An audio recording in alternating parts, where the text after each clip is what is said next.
Do you ever wonder why the men you date always end up running back to you after a breakup?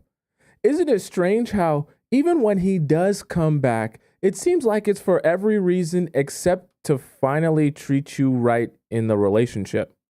Don't worry, I know how confusing this is for you, which is why on today's show we're going to be discussing why do men always come back? That way, you'll have a clear understanding of his true motives and you'll stop yourself from falling for the abundance of tricks he will play on you to get you back into his life. Welcome to the Players Club. If you're paying attention to me and everyone else in the live stream, please say here present so that I know you're here present and actively participating. Welcome, all of you beautiful souls. How are you doing on this Tuesday afternoon for me? Maybe Tuesday night for you, maybe Wednesday morning. I see we got Sharice up in the chat. I believe we got SH as well in the TikTok chat. How are you all doing? You guys are here early today in the TikTok chat. I see we got Coach. I see we got Scotty, one of our OGs. We got Nat as well. Lucia. Welcome all of you beautiful people. Who else we got? I see we got Haley as well. Welcome all of you. And over in the YouTube chat, can never forget about you guys. You guys are always here on time. We got Sweet. We got Ivy, our beautiful chat member, always participating, always making jokes. We got Ashley, who's always making jokes as well. Coco, Olivia, and who else? Who was number one today? I believe it was Irina was number one today in the chat and the YouTube chat to get here and make a comment. So welcome all of you beautiful people. And of course, the most amazing Missy America. Oh, and we got Enlighten A here. Welcome Enlighten A. And the most amazing Missy America for coming down and holding down our YouTube chat as our moderator as well. Okay, let's get started here, guys. And we'll discuss along the way. So number one is control. Okay, very, very important that we understand why these men are coming back for control and how control affects his reasoning for coming back. So control is essentially what I'm talking about is you have to understand when you are sleeping with a man, when you lay on your back and you spread your legs wide open, I know it's very graphic, and he jackrabbits himself inside of you for 90 seconds. I know that's comical, but the reality of it is it's a very spiritual experience, right? You're exchanging energies, right? And in the process of that, you're giving yourself to that man, okay? I know that sounds painful, but you are, which is why there has to be a lot of trust involved. Now, in the process of you giving yourself to that man over and over again, and I'm not just talking about your body, I'm talking about your mind, soul, your spirit, everything, okay? The stuff even that you can't see. As you give yourself to that man, right? Emotionally, psychologically, what's going to happen is he's going to become accustomed to having that amount of control over you. Now, I'm not talking about control as in like being able to tell you what to do, what to wear, things like that. I'm talking about the control over your spirit, over your being, right? Through the fact that you are giving yourself to him through having pineapples together. Are you following me so far? Now, you have to understand men become accustomed to being able to have that level of control over you, being able to just say one thing and get you emotional about it, to be able to do one thing, get you emotional about it, to be able to have you, I'm looking into the camera, I'm looking at you, to be able to have you so invested in him, right? And caring about him so much that that he's all you can think about. Men become accustomed to that. So I say that to say, when you finally break up with them, especially if you're in a situation where you're the one who has ended the relationship, you've walked away, or you finally put your foot down, you finally actually stood on business for once and not just fake stood on business, you really did it. And you walked away from the relationship, even if it's a mutual breakup, what happens is men come to the realization that, I no longer have control over her in the same way, right, that I used to when we were together. They realize they can't just text you and tell you to pull up and you'll be there in 30 minutes like DoorDash Priority Express. They realize that they can't just give you a whole bunch of fake words and have you on your hands and knees scrubbing the floor like a good maid in your maid outfit asking him if he's happy. They realize that they can't just get you to do anything they want, whenever they want, however they want you to do it anymore. You have to understand that's control. But that also comes with the realization that I have lost control. And this is where I want you to be paying attention.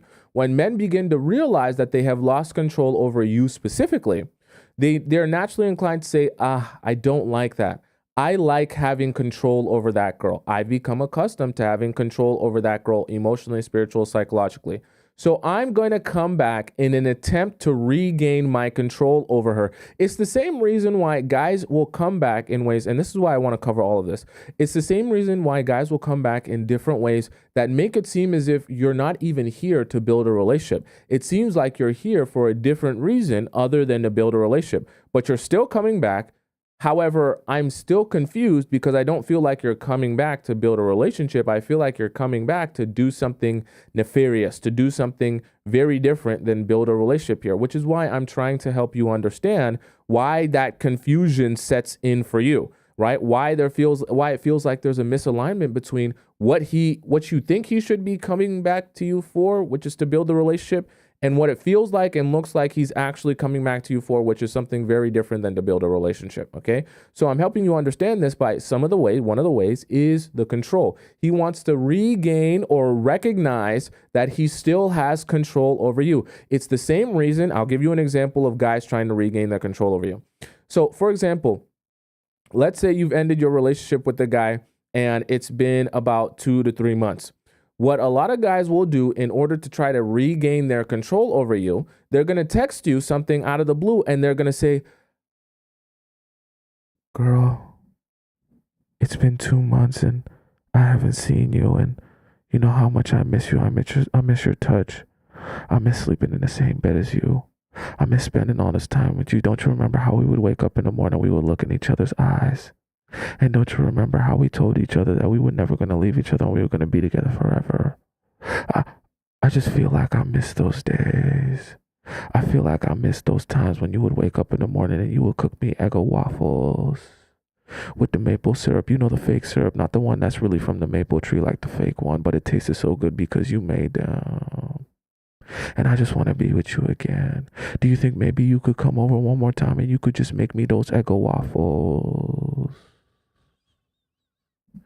And what happens is, why he's actually doing that is not because, I came to the realization that I want to be back in a relationship with you. No, he came to the realization that probably based on what you've been posting, probably based on what your story's been looking like, it's starting to look like you're getting over this situation. It's starting to look like you're actually moving forward with your life. It's even starting to look like you might be dating new people. No.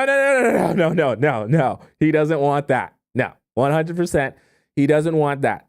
If he recognizes that you're enjoying yourself, that your life is moving forward, that even there's a possibility that you might be building new relationship, that's way too painful.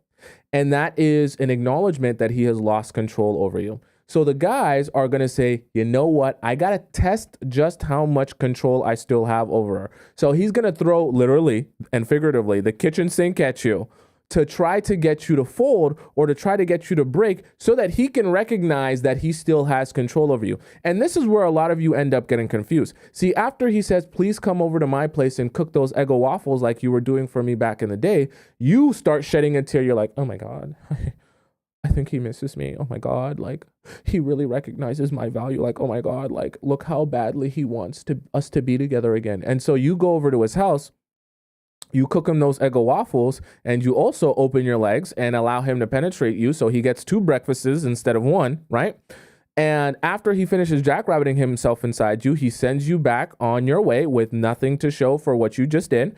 And you're thinking, oh, this is the new beginning of our new relationship. This is where my Disney princess story starts, because now he's recognized how much he really wants to be with me. And my life is just so amazing, right? In reality, all he wanted was really not even you. He didn't even want you really, what you opening your legs and having him penetrate you. That was like the cherry on top. All he wanted was the satisfaction of knowing that if he really wanted to manipulate you and control you into doing what he wanted you to do, you would still end up doing it, right?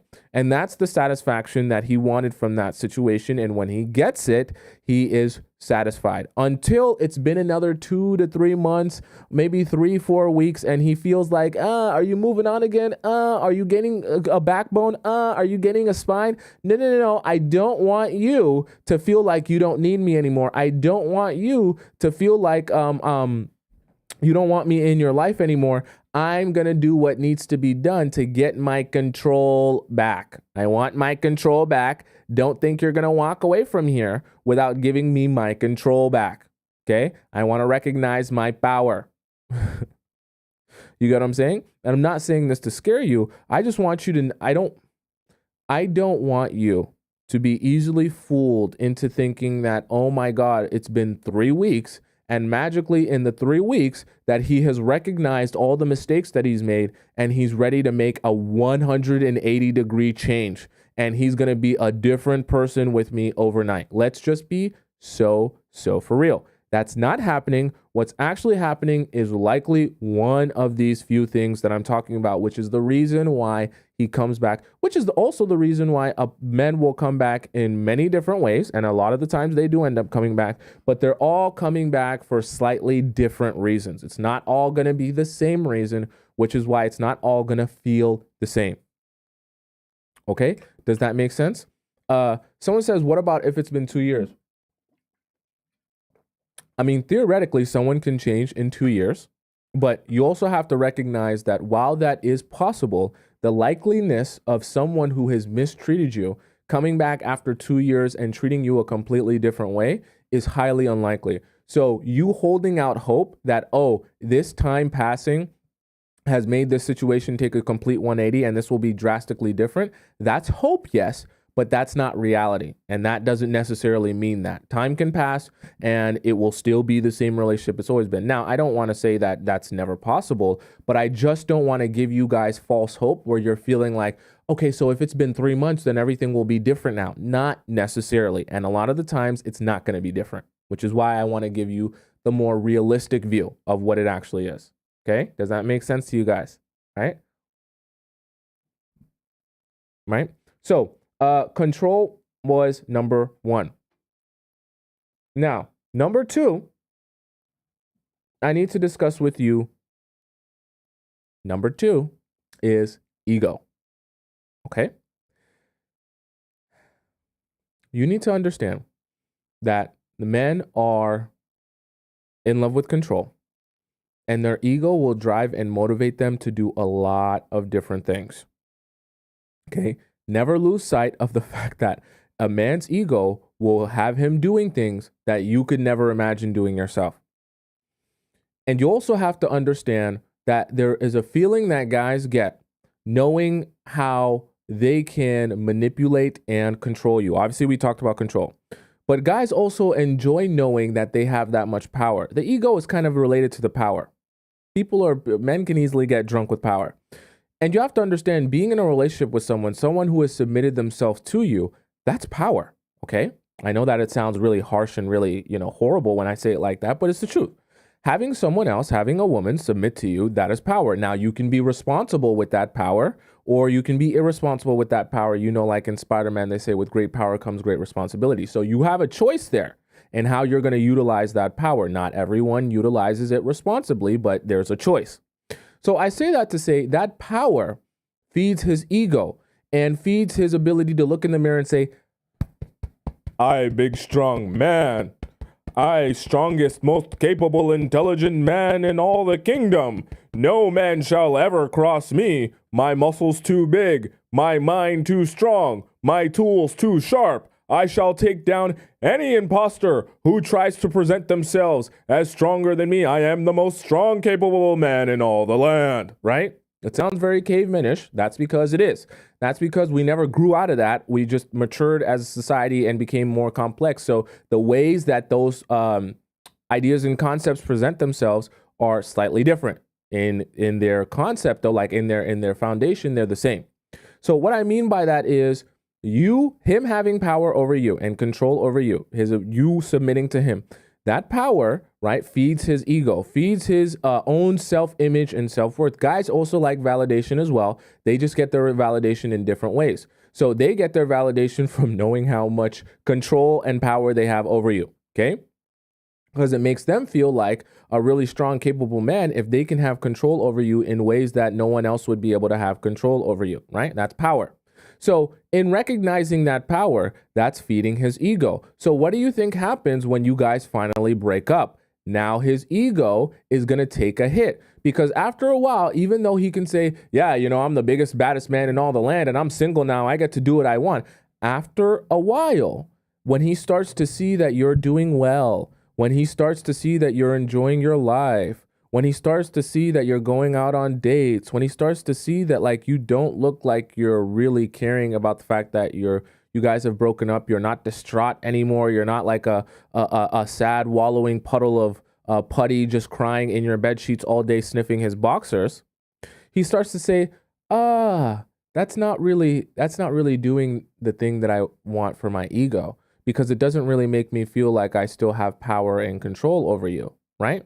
See, men even, it's going to sound bad, but men even like to be able to recognize their power over you even from a distance, okay? So even if he's not actually currently with you in a relationship, men still like to be able to watch you from a distance and recognize how they still have power or control over you. It's the same way why an ex will see you at a party, and the main thing he wants to do when he sees you at that party is he wants to mess with you. He wants to talk and yap crazy words to you, talk and yap to you how he wants to get back with you, talk and yap to you about how he wants to marry you and make you his wife, all this crazy stuff. And you're thinking to yourself, oh my God, is that how you really feel? Oh my God, do you really want to make me your wife? Oh my God, is this really my Disney princess movie? And he's like, yeah.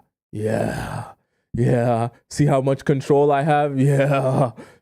Tell me again how much you like me. Yeah, you like me a lot, don't you? You love me, don't you? Right? And it's like a stroke off. I'm just telling you the truth, right? It's a mental stroke off. Obviously, I don't mean literally, but it's a mental wanking that he gets to do. But instead of stroking his dingling, he's stroking his own ego. I'm so serious too, right? That's the exact reason why these men will come to you after messing up, after seeing you heal just an ounce, seeing you work through it just an ounce, seeing you get better just an ounce, and they'll say, no. You're not supposed to get better. You're not supposed to get over this. Let me jump right back in, right? And bring another hurricane and whirlwind with me so that you're thrown off kilter and everything you've been trying to work for and moving forward gets thrown out the window. I'm going to throw everything I have at you. I'm going to throw all these words. I'm going to give you all these promises. I'm going to tell you that this time it'll be different. I'm going to tell you everything you want to hear so that you get thrown for a loop. I get back my control over you. I get to recognize my control, and then I get my ego satisfied. Once again, it's stroked, and I busted a nut. I busted an ego nut. I'm so serious, okay? He busts an ego nut, and he says, finally, my control is back. Finally, I have my power. Finally, I can look at myself in the mirror and still say I'm the man. Because not only did I once have her wrapped around my finger, but even when she's no longer my girlfriend, even when we break up, even when I'm not consistent, even when I put in no effort, I still am so amazing that I can step right back into her life and I can continue my power over her as if I never left, right? And every so often, he's going to come back to you. He might use a slightly different tactic, right, to get you to be convinced and to get that power back. But every now and again, he's going to come back just so he can recognize that he still has that power over you, feed his own ego, and say to himself, yup, I'm still the man. Yup, 1 month after, I can still get access to her. 2 months after, I still got access to her. 5 months, 1 year, I still get access to her. So you're probably thinking, okay, so then how do I avoid that? You just don't respond. You have to understand that the best way for you to show someone that they had you and then lost you is for them to actually lose you.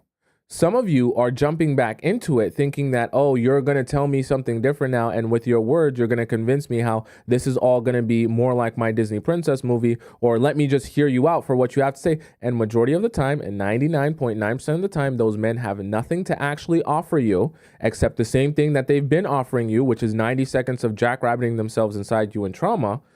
And they're just trying to convince you that this is your moment and that things will be different, when in actuality, nothing is going to be different. They just want to exercise their control over you. And to the point where most of them don't even necessarily, it's not even about busting the nut anymore. Not the physical nut. It's about busting the emotional nut all over you and all over your face, where he gets to rub the fact that he has so much power and control over you in your face. Are you following me so far? Okay. So number one was the ego. Number one was the control, and number two was the ego. Is that making sense? Right? Kitty says, thinking they missed you, right? They're going to convince you that they missed you. They're going to convince you that their life has been so hard and so tragic without you. And they're going to convince you that, hey, I want nothing more than for us to be together once again. It's going to sound really magical. It's going to sound a lot like a Disney princess movie. And he's hoping that you'll fall in love with the fact that this sounds really, really amazing. Okay? Right? SH says the only reason women let the man come back is because they think he has changed. Wrong thought. I mean, yes, like SH just said, right? A lot of the times you're convinced that he has changed, or you're hoping that he has changed, which is why you allow him to come back. Let's be honest. Let's be so for real. In reality, majority of the time, these men have not changed. I'll never say never, and I'll never say that it's impossible for someone to change. However, 99% of the time, these men have not changed anything about themselves. The only reason they're coming back is to exercise some sort of control, to feed their own ego. And after they get you back in the place that they want you, they're just going to continue doing the same thing over again, which is why you've probably experienced this plenty of times. Because it's not just about men always coming back. It's about them coming back, but then they're not even doing the things necessary to build the relationship. So how does that make any sense? Are you following me? Right? And that's why I want to share this with you, so that a lot of you can start identifying, oh, I see what you're doing here. I see that you're not coming back because you're trying to build something. You're coming back because you want control over me. You want to feed your ego. Here's another real telltale sign. If a man is coming back to you for the simple fact that he just wants to feed his ego, and he just wants to feel like he has control and power over you once again.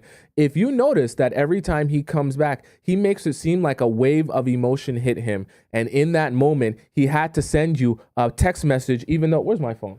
He had to send you a text message, even though it's 4 a.m. at night. And even though this is like right out of the blue, and even though this is like such a random time to call you or text you, he just like, it just came over him, and a higher power connected with him. And he felt your soul twindle and move across time and space. And in the process of him feeling your soul twindle and move across time and space, he felt like this was the time that he should send you a message in this period. And he just feels like the voice that is speaking to him in his mind is telling him that you guys should meet up right now in this second, like not wait more than 30 minutes, not wait longer than it would take for DoorDash to get to his house. In fact, you need to be here as soon as possible. You need to get in your car. You need to come right here. You need to come inside his place, and you need to lay down in his bed. That's part of what the voice is telling him. The voice is also telling him that you should take off your clothes and you should spread your legs wide open. That's what the voice is telling him, that's connecting with him from a higher power, telling him and how this thing should go. Okay? Right? And they're going to tell you that, and they're going to tell you especially that it has to be right now, tonight, in this second, when they're trying to exercise control. Because control isn't saying, hey, I really miss you and I want to build something with you. Can we meet up in next week? Or is there a time when you're free where we can have a conversation, or a time when you're free where we can see what could work, or I can catch up with you? No. That's not total and utter control. No. That's not a real display of power. A real display of power is coming back out of nowhere, literally falling from the sky. You're like, whoa, it's raining men, literally, right? It's raining trash men, literally. And he falls from the sky and he says, oh my God, you won't believe this, but you have to come to my place right now. hoping that you'll just be dumb enough to say, "Oh, I have to come to your place right now. I guess if it's that urgent, then I guess I'll go over to your place."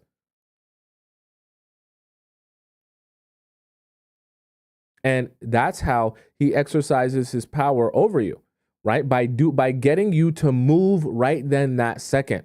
Right? It's not power if he is patient with you. It's not power if he's consistent with you. It's not power if he's putting in effort with you. That's not exercising power.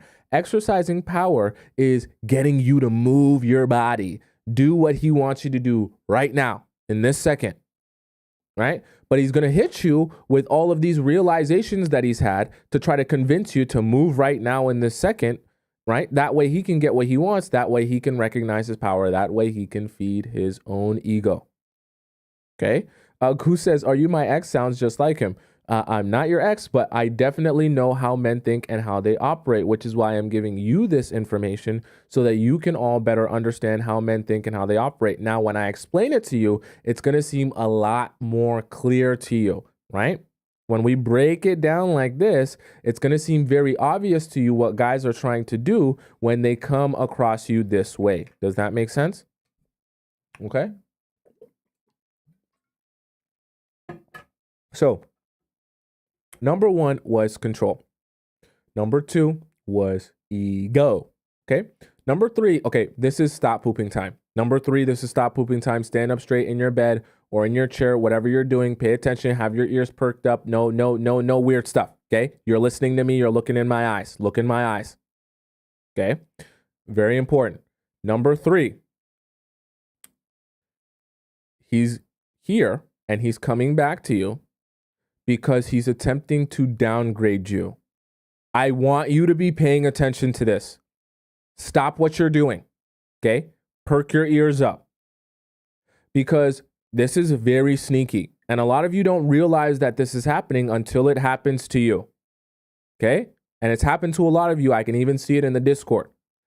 Men are going to come back because they're going to attempt to do something very slick and they're going to try to downgrade you from being a girlfriend into being a side chick, into being a friends with benefits, so that they can still have the same access to you as they did when you were his girlfriend.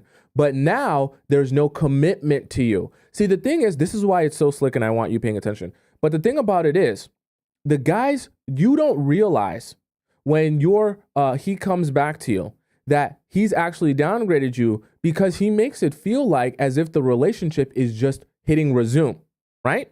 You do a lot of the same things. You hang out a lot of the same places. You talk the same way you've been talking to each other, right? A lot of it feels the same. So in your mind, you're convincing yourself, and it's very easy to fall for this, very easy. You convince yourself in your mind, oh, this is the same relationship that I'm accustomed to. However, right, in the process of this happening, you don't realize that there was actually a time and place where you were fully girlfriend and boyfriend. You broke up completely. And now even though you're still seeing each other, even though you're still spending time with each other, you're technically two single people.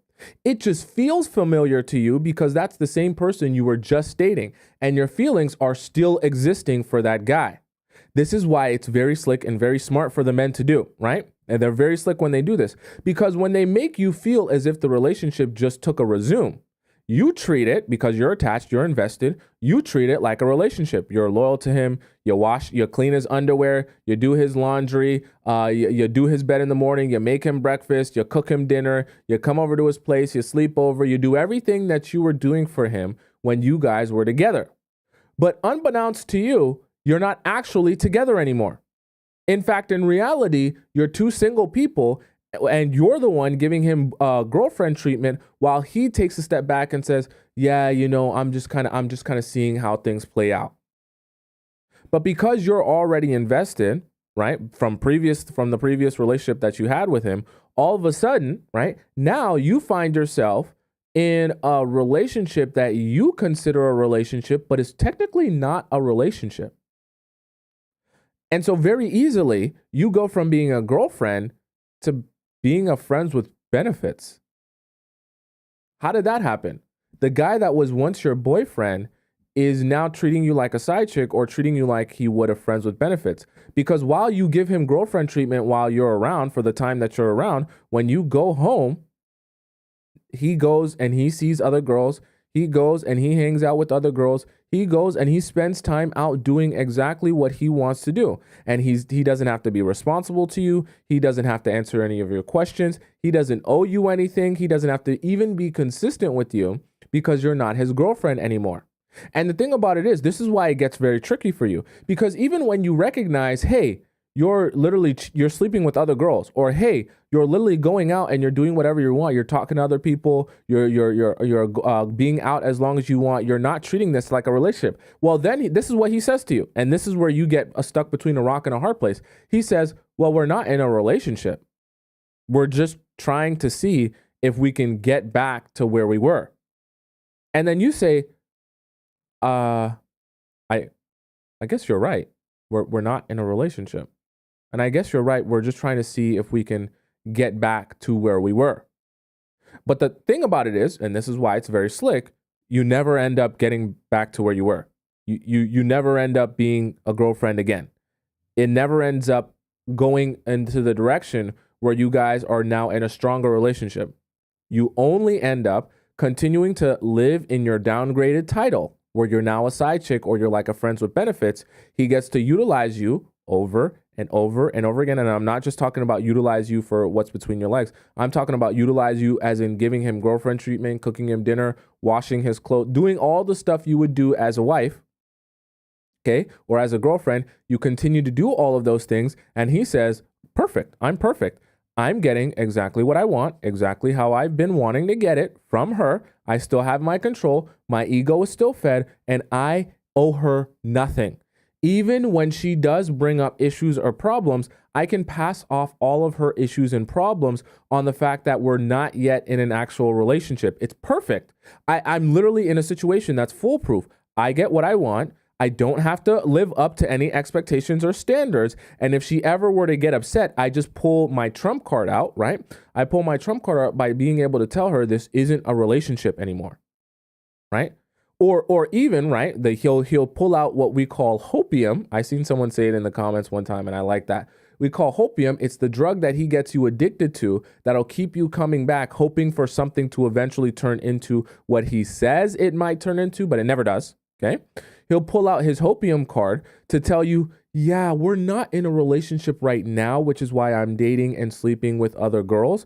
But sometime in the future, if we just work on our differences, maybe we could eventually get back to where we once were. And maybe when we get back, we'll be even stronger and even better than when we first were in a relationship. And you take a whiff of that hopium and you're high off the hopium, and you sit around waiting for something to happen that never does. Never does. Okay? And it's a sad reality, but that's why I wanted you all to be paying attention, because this is actually what ends up happening to a lot of you when guys come back. You get convinced that this is the moment, and you get convinced that he's done a 180, and you get convinced that everything's going to be different, not realizing that in the process of him telling you how different things are going to be, he didn't actually commit himself back to you. In fact, he said, let's just see where things go. And you accepted it because you feel like, oh, well, we were once a relationship. So you saying, let's see where things go is going to end us back in another relationship. But that's not necessarily true. And that's not necessarily how that works. Just because you were once in a relationship, him telling you, let's see where things go, doesn't mean that now you're going to go back to being his girlfriend.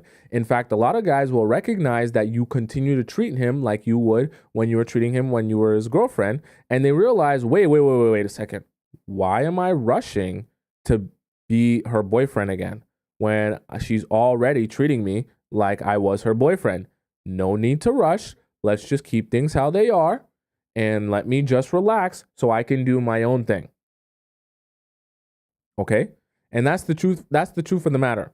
Okay? That's the truth of the matter. And that's the most dangerous place for you to be in when a guy comes back to you and you're confused on what tactics he's trying to use or what he's trying to get from you. I'm telling you the truth. A lot of guys are going to be attempting to downgrade you. You never, ever, ever, ever, ever allow a man to downgrade you. It is so demeaning to you, and it's even more hurtful than just being played by a guy regularly. Okay? Because at least being played by a guy regularly, you can say to yourself, that man never really cared about me, so who cares anyways? It's whatever. But it's even worse, and more Rosie just said, it's even more humiliating when it's a guy that you put your love and your trust in, that has literally gone from loving and trusting you and caring for you to now treating you like someone he doesn't care about. It's even more painful that way. And I don't want you to go through that, which is why as soon as, let's just say hypothetically, okay, in a scenario, for example, where a guy comes back to you and he's like, look, I'm so ready to build this relationship with you. I'm so ready to work on our differences. I'm so ready to treat this differently than we did this in the past, and things will be different this time, okay? As soon as a guy comes to you and he says that, you say, cool, I want to see that in action, but I'm also not here to mess around. So if you're not trying to actually it's not what I want you to say, but this is the type of things I want you to be observing. If you start, I don't want you to be over here as soon as he says, I want to get back with you, bending over backwards and saying, okay, I'm going to go back to being your girlfriend. You sit back, you do absolutely nothing, and you let him show you how badly he wants to continue being your boyfriend. In fact, in the meantime, I actually want you to say, I'm single until we are in a committed relationship once again. Why? Because that will begin to motivate him to say, I don't want us to both be single. I want us to be clearly committed to each other, and I want to commit myself to you. I want you to be my girlfriend again, and I want to be your boyfriend again. That way, there's absolute clarity as to where you stand with each other. Make it very clear. You have to show me that you're truly invested in me before we can ever be in a relationship. And if you don't show me that, I'm going to be single. So don't think that now that you come back, I'm going to go back to being your girlfriend. I'm a single woman, and I'm a single woman until I see and observe that you're actually serious about this. Okay? So I want you to make it clear that you're single. That way you can let him make the choice of, do I really want to risk her being single and losing out on her to someone else? Or do I want to make sure I tighten up this commitment and make sure there's commitment here while we build and work on our differences? And in the process of us being committed to each other, we can work on those differences, because there's a difference here, right? You can be in a relationship with someone and say, while we're in a relationship, we're going to work on our differences. There's a difference between that and saying, let's just casually hang out, casually chill, casually just be around each other, and of course, casually sleep with each other while we figure out what this could be in the future. We already know what it could be. You guys dated, so there's not confusion there. But he wants to make it seem like he's waiting for something to happen so that he can continue extracting from you for as long as possible. Okay, that's what's going to happen. Okay, I know that sounds painful, but it's the truth. Blem says, moral, don't make yourself cute. Miss his call and call him later. That's funny. Okay, that's funny. Says, what if he said, I'm giving my time and energy to this relationship? Isn't that an action?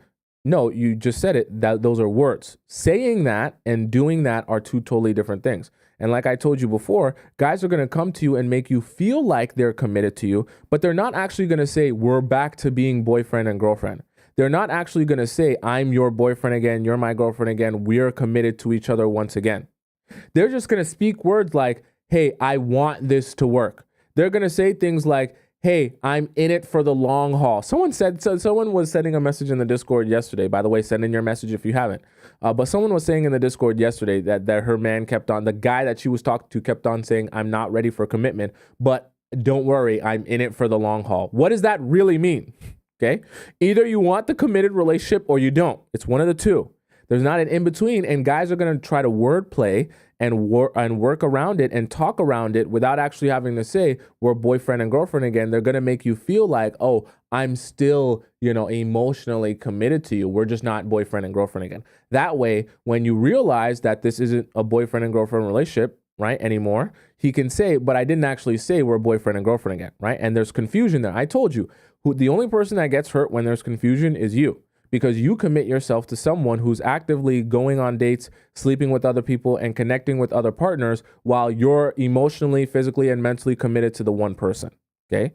You don't want to allow confusion into your relationship, and you damn sure don't want to allow confusion into what was once a relationship. Does that make sense? Okay? So control was number one. Ego was number two. Downgrading was number three. Okay, very important. And the number four reason why men are going to come back to you is, it's going to sound funny, but it's because the streets are cold. Okay? Now, specifically what I mean for the streets are cold, for those of you who might be on the older side, nothing wrong with being a little bit older. Okay? When I say the streets are cold, a lot of times men will realize two things. They'll realize that what you were willing to offer them and give to them was way more than any other girl is willing to offer them and give to them. And they're going to realize, damn, I was actually taking for granted everything that she was doing for me, because now that I go out into the real world, and I meet new girls, I realize majority of those girls are not capable or even have the desire to do the things that she was doing for me. So the streets are cold. That's the first realization that some of them have. The second realization is even more painful than what I just mentioned, and this is actually what a lot of guys go through, okay? They go through that, what I just said, but even more guys are going through this realization, where they go out into the world thinking that they're all big and bad because they got you. Let's say you're a baddie, and with, you got a huge dumpy going on, you got voluptuous titties, you got a supermodel body, supermodel smile and face, your angles are symmetrical, you got a jawline, all that good stuff. And you're so beautiful and seductive. He's thinking to himself, I got her. I'm so amazing. I can go out and get any girl that I want to now. I'm just telling you the truth as a man. I'm just telling you how it really works. They go out into the real world and they realize, actually, I don't have as much game as I thought I did. Actually, I'm not as cool as I thought I was. Actually, I'm not as top tier. I'm not as high value as I once thought. Because when I go on to the Miami Strip and I try to compete for all of the baddest bees with all these other men, I realize all these other men got Rolexes. I realize all these other men driving Ferraris. They got Porsches. They got mansions. They got a lot of stuff that I don't have. And so when I'm trying to compete with them for all of the baddest girls around town, I realize that I'm actually losing this battle, and I'm losing the ability to get any of these girls. They're not even looking in my direction. I thought I was the hottest stuff around town, but I realized that I'm really not even that high on the totem pole. And they get humbled, and they think to themselves, damn, this actually isn't everything it's crept up to be, because I'm chasing around a lot of women that actually don't care about me. I'm chasing around a lot of women that want really nothing to do with me. I'm chasing around a lot of women that only want to use me and extract what they want from me and, throw me to the wayside, right? That's a very cold realization that either they're not as capable as they once thought, or the world is just not as hunky-dory and sweet as they imagined it would be when they go out. They don't have as much power as they once thought they did. That realization is very painful because it takes a hit to their ego, right? Where they realize, like I said before, in the real world, they don't have as much control as they had over you. In the real world, they don't have as much power as they did over you. And in the real world, they're actually not as high value as you made him feel. Very painful, but that realization will motivate a lot of men to say, wait a second, girl. You know you my princess, right? You know me and you, we go way back. Like me and you, we like two peas in a pod. Like, you know that we were meant to be together. Don't come on. We weren't actually gonna end this relationship. You know how much we matter to each other. Don't do this. Me and you, we're different. You know how we are, right? It was just a joke but it was a joke. I didn't actually mean to break up with you, right?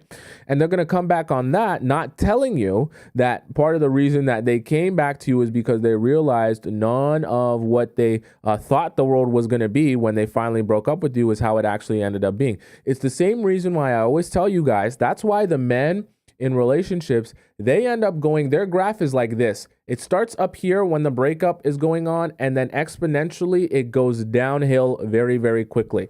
You're like this. In the breakup, you start down here, and then gradually you exponentially get better, okay, right? And you feel better about yourself. And see, what happens is when the men continue realizing, oh my God, I'm not as hot, I'm not as rich, I'm not as successful, I'm not as capable as I once thought when I'm out here competing with all these other single men for all these other single women, and how tough it is to date people, they realize, oh my gosh, being single was so amazing, and I was so over the moon when I thought to myself I was going to be able to do anything I wanted whenever I wanted. But now I'm realizing that being single means that every night I'm going to sleep by myself. Being single means that nobody's going to care for me when I'm sick or when I'm not feeling well. Being single means I'm not really going to have anyone to hang out with unless I pay $10,000 for the date. Being single means all of these things that I don't really have, or I don't really want, or that doesn't really make me feel happy or fulfilled. They're going to come back hoping that they can get back everything that they had with you now, because why? They've grown an appreciation for everything that you have to offer, in realizing that the real world is not as much of rainbows and sunshines as they once thought. Okay? Everyone thinks that the grass is always greener on the other side. So he thinks dating the girl that looks like an IG model is going to change his life and make his life finally better, until he realizes that dating the IG model doesn't just come with good looks. It also comes with a lot of trauma and a lot of bad attitude. Okay. And then he realizes, maybe that wasn't exactly what I wanted. Right. They all feel like that at the beginning, until they realize what it really means. And then they start saying to themselves, I kind of like the girl that I was with. I kind of enjoy the girl that I was speaking to before. I like the way our relationship was before. But a lot of times by that time it's too late. But for some of you, maybe it's not. And that's part of the reason why those guys come back. Right. Simran says he shouldn't have to lose you to appreciate you. I 100% agree. I 100% agree. But that's the reality. If we're going to talk about why these men come back, is because now they've finally grown an appreciation for you. Not necessarily because they think you're so amazing now, but because they realize they can't get much out in the world. And then they also realize that they're not as hot stuff as they once thought they were. Right? Right? Ivy says that is when fear is a sword. I agree. Right? Because this is the thing. This is why I always talk to you guys about presenting yourself from the very beginning as something to be won, a prize to be obtained, something that everyone wants. That way, from the very beginning, he has that fear that he might lose out on you. And from the very beginning, he has that appreciation that, hey, you're more than willing to walk away from a situation that doesn't serve you if he's not going to be the man that you need him and want him to be. Okay, you want men to have that fear from the very beginning, so that they understand from the very beginning, I need to appreciate what I have, because a lot of men want it, and it's very desirable by everyone, and it's very scarce to everyone. So if I don't recognize how important and valuable the thing that I have is, I'm going to lose it, and someone else will scoop it up right away. It's the same reason why I tell you all to be presenting yourself and be aware of your perception, and in a particular way where you align yourself in a particular way so that he can see and recognize that without you having to do anything, but he can see and recognize that in you, and you can inspire, hey, I know what I want, and I know I don't want to lose out on you, type of thing. Right? Does that make sense? Okay. Some of you guys are funny, right? Rosie says, I should never let him take me for granted, 100%. Okay. Which is why in the Players Club, I help you build these strategies to understand how the men think, understand how they operate, and then that way you can understand how to get him to properly appreciate you and value you from the very beginning. Because it's not magic how that happens, okay? And I'm not gonna lie to you or pretend as if using a strategy is not how to get that. You have to understand people aren't going to appreciate and respect you or fear losing you if you're not strategic about how you present yourself. Because you can make the mistake of presenting yourself in a way that makes you seem less valuable, that makes you seem very available, that makes you seem not as interesting, enticing, or seductive as I know that you want to be seen. But if we build this strategy for you, cool, it doesn't sound magical and fantastical like you just met the love of your life and everything was golden and hunky-dory, but you'll get what you want and you'll have the man wrapped around your finger. And in the end, even though it sounds like, oh, but that's manipulation, oh my God, but you're controlling, oh my God, blah, blah, blah, blah, blah. In the end, the women who have no control over the man, who have no control in their relationship, they'll be begging you for your secret on how you get the men to chase after you like a hungry hyena. And you'll be like, it's the Players Club. Or you might not tell them because you want to keep your secret, okay? So that was those. That was The Streets Are Cold, okay? So control was number one. The ego, number two. The downgrade that he will do to you is number three. And the streets being cold, number four. And then number five is pretty funny. But number five is simply personal pleasure. Okay? I have to recognize this, because if I don't recognize this, then we're not having a real conversation, and I cannot serve you if we do not have a real conversation. Okay? Personal pleasure is just one of the reasons why he will come back to you. Why? Because kind of like I mentioned, the streets are cold. He'll realize that being with you gave him access to a lot of lubricated squirtle that he's always been addicted to. And he had as much of that as he could possibly imagine and dream for. And he came to the realization that when he no longer has access to you, there's no more personal pleasure. No more footies, no more handies, and no more squirtle. Okay? He's gonna realize that I know this is gonna sound horrible. He's gonna realize that in order to get squirtle now, he's gonna have to pay for a whole bunch of dates for different women, right? He's gonna have to pretend like he likes a whole bunch of women. He's gonna have to play a whole bunch of games. He's gonna have to hop himself on Hinge, hop himself on Bumble, talk to 20 women. He's going to have to like every single girl. He's going to have to respond to all these different prompts. He's going to have to chat this game to that girl, chat that game to this girl. He's going to have to be interesting. He's going to have to be funny. And even some girls will ghost him. He's going to have to put in so much more work just to get access to the same Squirtle he was getting access to pretty much every day. I'm telling you because this is true. Then the men come to the realization, oh my God, I'm putting in so much effort just to get access to a little bit of Squirtle, right? And I'm coming to the realization that this is way too much work. And it was way easier for me when I was able to be in an already existing relationship with a girl and just get access to her 24/7. So he's going to come back to you hoping that he can rekindle this relationship, even if he's not trying to build something with you, just knowing that, hey, you know that we were once doing a thing where I had access to you basically all the time and you would come over to my place like DoorDash.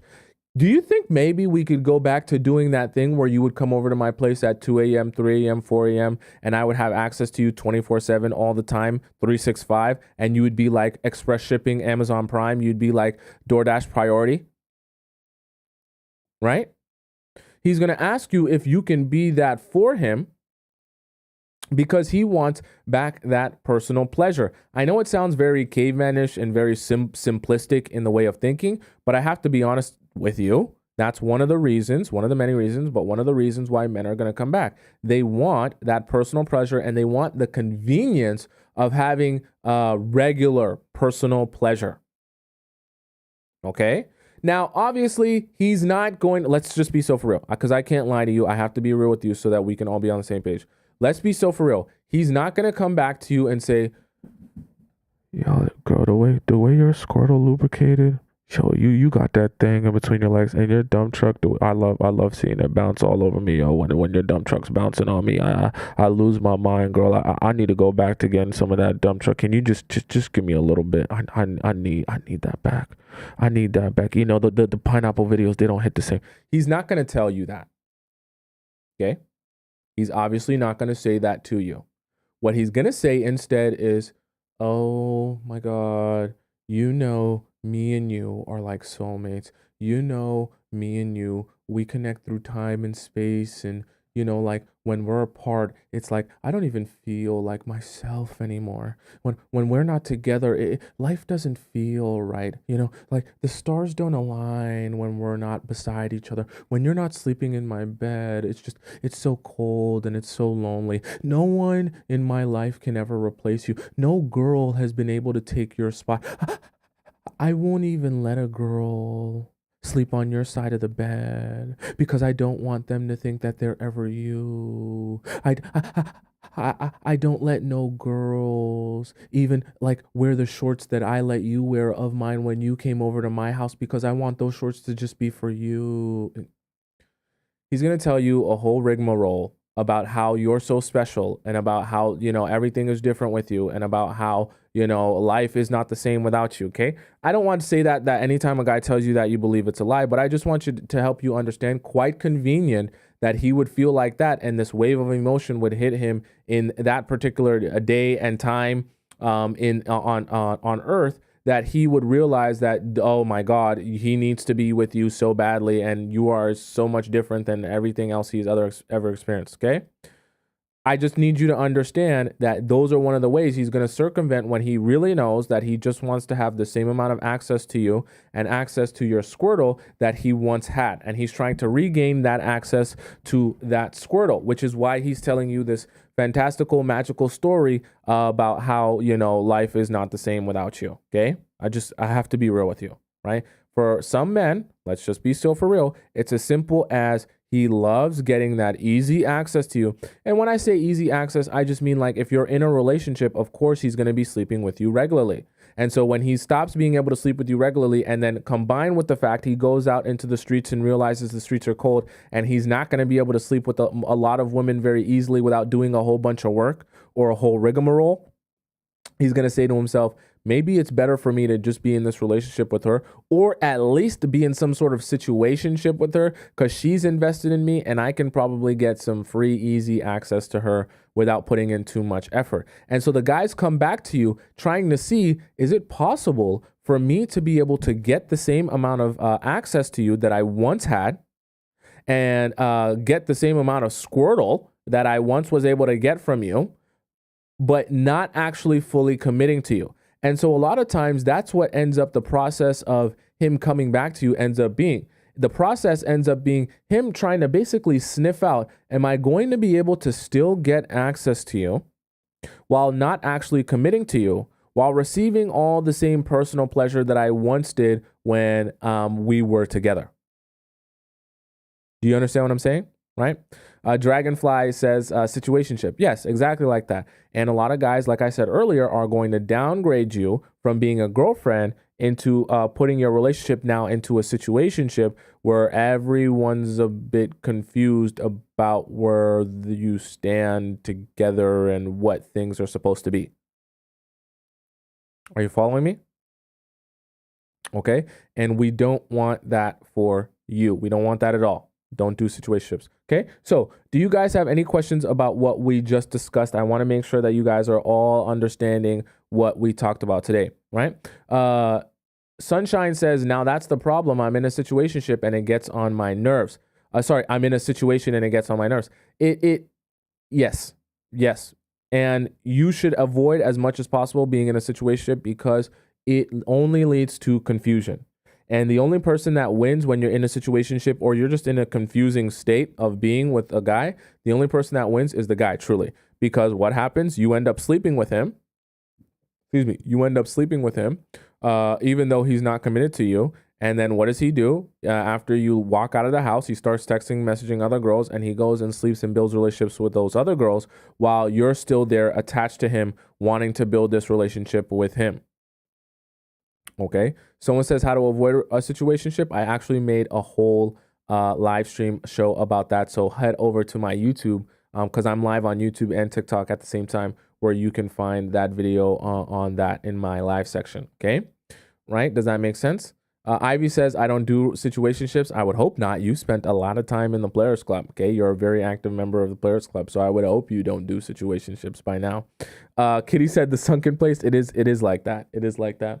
Let's see. Someone said earlier, Jack Lady said, can you speak to the man's perspective when he's willing to face all that instead of staying with us. Uh, I mean, relationships can obviously end for a multitude of different reasons. So I can't necessarily speak to why a specific relationship might end, but I need you to understand that coming back, while it is possible a guy can come back with the intentions of building a relationship again and actually making it better and stronger than it was before, I won't say that that's not possible. Majority of the time, guys are just attempting to get back what they wanted, right? And what was working for them, which is you giving him girlfriend treatment, him having access to you, him being able to see you whenever he wants, have power and control over you. They just want to get that back without actually having to commit themselves to you, which is why they come back, but it doesn't seem like they're coming back to build a relationship. It seems like they're coming back to just kind of mess around type of thing, right? K-Max says, I'm so confused. I can't figure out who is playing the games now, me or him. Well, in the Players Club, you learn, see, this is the thing. You guys can call it playing games. You can call it manipulation, whatever you want when you're playing the Players Club. I just call it understanding the game and understanding how to strategize to get what you want out of life. Because a lot of these things can be applied in life and in relationships. You understand? So for you, you're understanding how men think, and then you're strategic. Now with that knowledge that you understand how men think, that you can use it to your advantage so that you can actually win for once instead of always being the person that loses. So if you want to call that playing games, then sure, we can call it playing games. However, you will get what you want out of life and out of your relationships, which is having the men that you date be wrapped around your finger, and you won't have to worry about chasing men around, or you won't have to worry about receiving princess treatment from men. You'll already be receiving that, and you'll never be in your masculine chasing after those men, giving them princess treatment, pursuing them, pushing the relationship forward. And you're sitting there like, oh my God, I don't even get to be a girl anymore. I feel like I'm literally taking on the entire man's role. Okay. Right. Right. Does that make sense? Pass says, what if he said he needs more time talking to you and doesn't want to get hurt, still getting over an ex? That's a totally different thing. I'm speaking on when a guy comes back to you because you're the ex. Okay? If he's talking about if he's coming back because he needs to get over an ex, how would that be possible? Then you should be the ex in that scenario. Okay? Annie donates $5 in the YouTube chat. Thank you so much, Annie. I appreciate that. And he says, Tomisin, if I am ficel okay, it's a good job to have. I don't know what that means. It's a good job to have you. Is always good to be going to be bad. Whereas if he wants that job to be committed, you're in the best spot. I kind of don't understand what you're saying, which is what, guys, you got to spell check what you're saying. But yeah, if he wants the job, I think what you're trying to say, if he wants the job and he wants that spot, then 100% you have to allow him to show you how much he's willing to work for it. Okay. So you can't be sitting back and you can't be the one pursuing him. Okay. Elise says he came back every time until he found someone else. This is why also you need to be observant. This is actually why I talked about this, because you also need to be observant when guys come back. And actually, you know what? I'll do a whole nother live show that talks about what to do when a guy comes back so that you guys can know the proper strategy when he comes back to you. Because obviously these are reasons why he's coming back, but these don't speak to what you should actually do in your response so that you can properly observe what reason are you actually here for? Is it to build a real relationship, or is it to pass time? Is it because you're trying to downgrade me? Is it because you just want personal pleasure? That way I can help give you a strategy that you can understand what you should be doing to come to a conclusion on what are you actually here for, right? It's not about you doing more. It's about you observing more, but I want to give you a strategy on what to look for and how to respond to things. Okay. Right. Does that make sense? Someone says tomorrow, please. Maybe I do it tomorrow. Okay. Sasher says, don't give him the squirter if he comes back. It's Squirtle, guys. So Squirtle. That's how you spell it. Squirtle is a water Pokemon, not Squirter. It's your Squirtle squirts, but not that's not what I'm saying. Squirtle is a water Pokemon. So think to yourself, why would I use water Pokemon for what's in between your legs? And you'll be able to understand. Okay.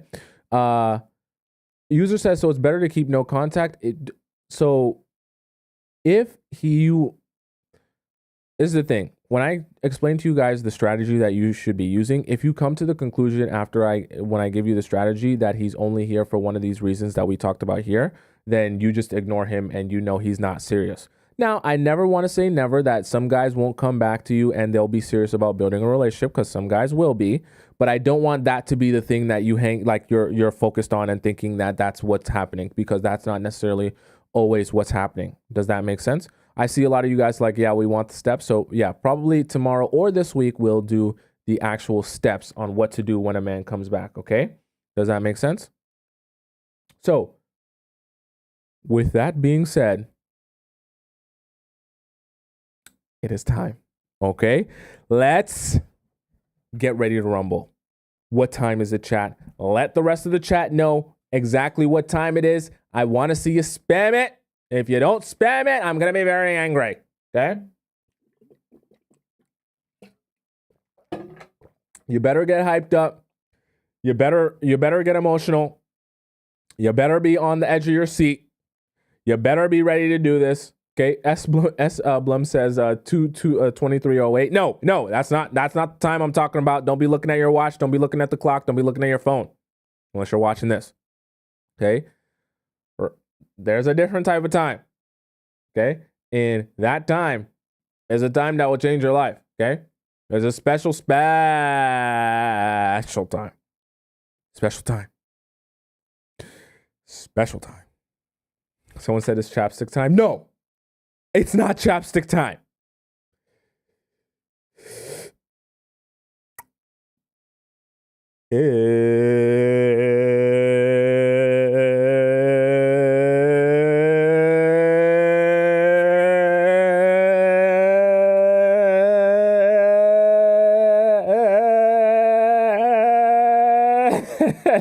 It's Discord time!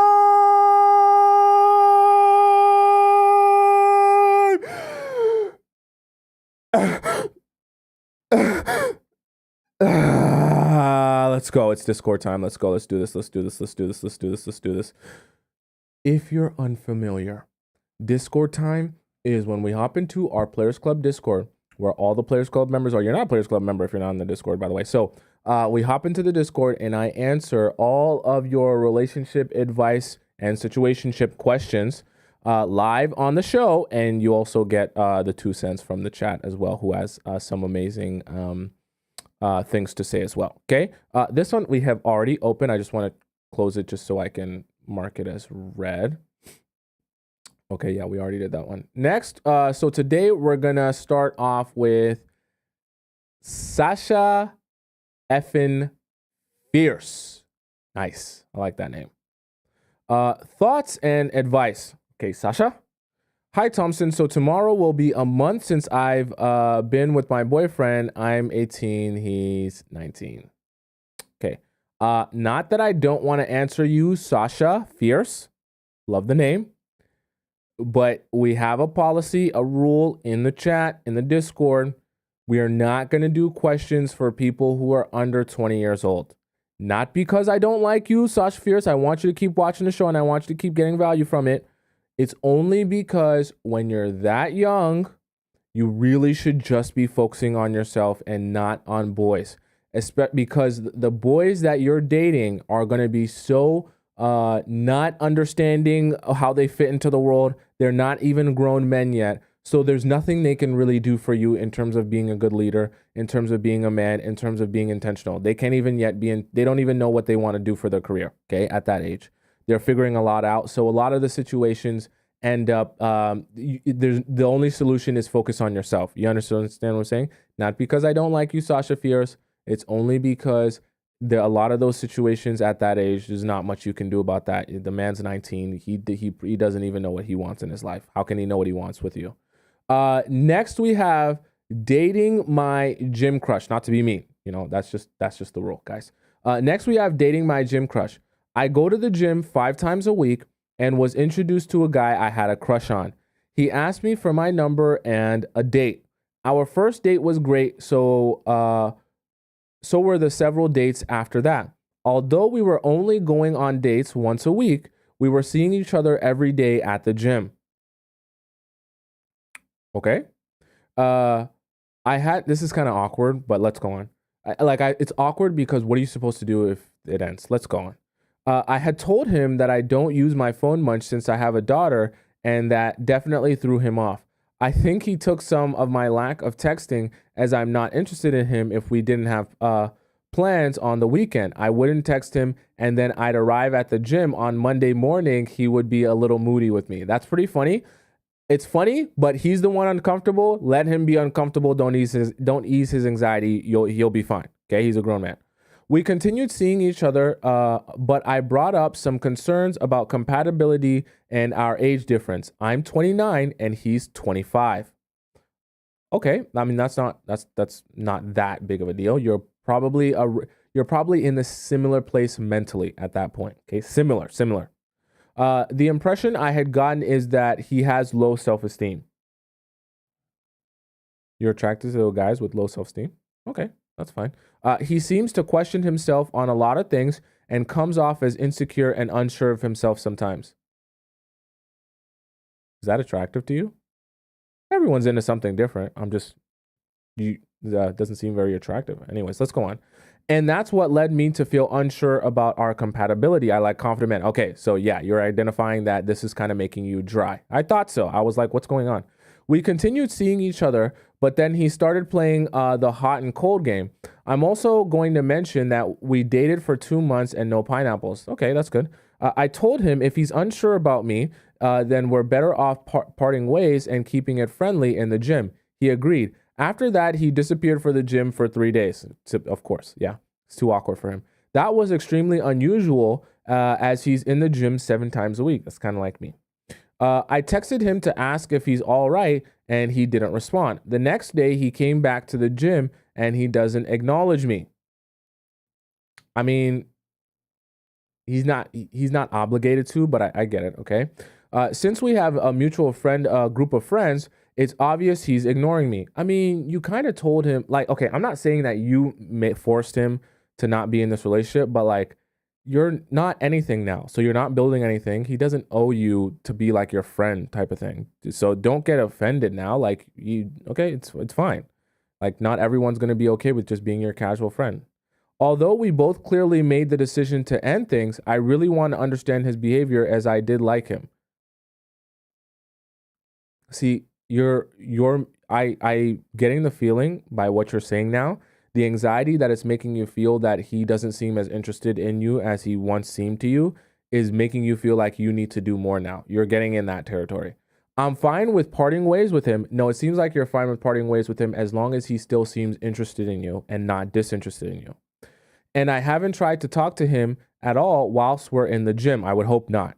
Okay. I want to understand what even happened.